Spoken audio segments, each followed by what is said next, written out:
Caroline Trettine. And when I was a teen,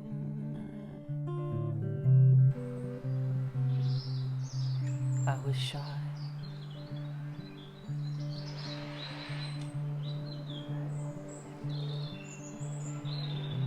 But now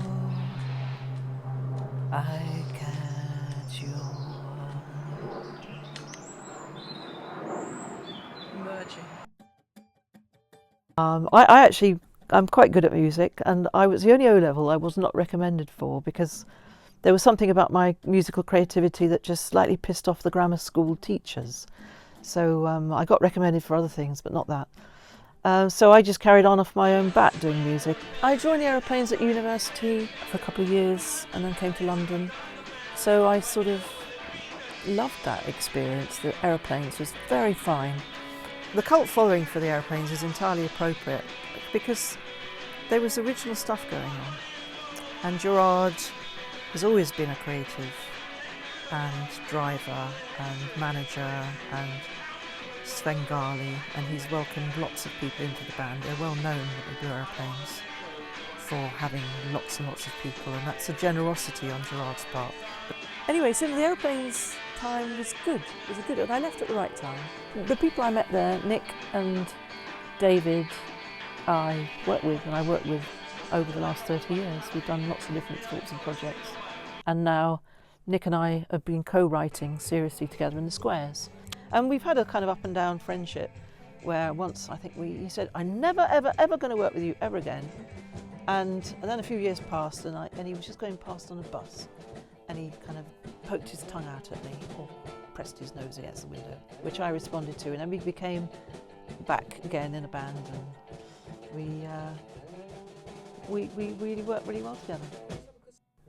You're right, I did have a small deal with Billy Bragg's label, Utility, and it was an experience of the music industry from a soft side of things because I was treated gently by the people there who were not sharks, they were porpoises.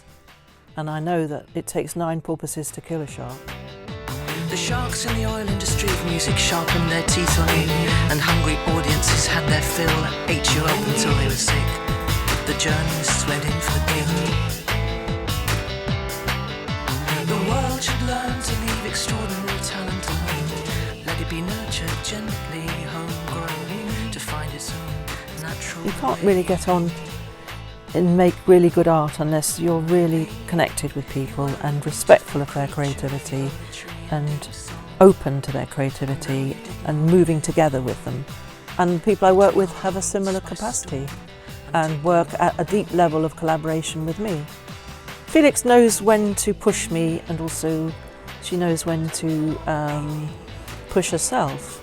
And around about 3 o'clock every afternoon in the process we have 10 minutes of dispute. Prior to that, we work like mermaids.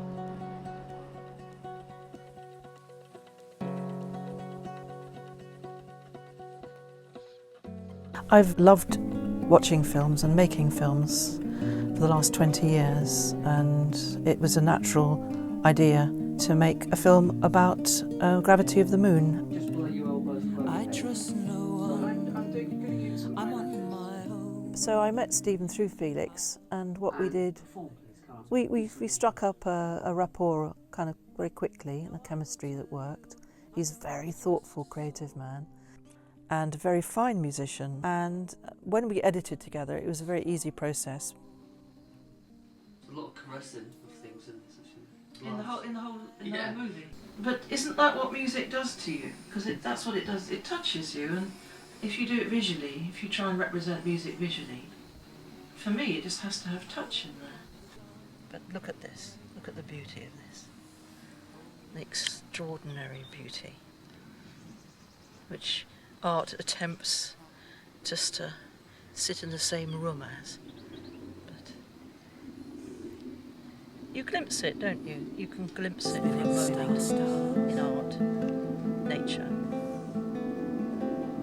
And then you just have to laugh at our clumsiness.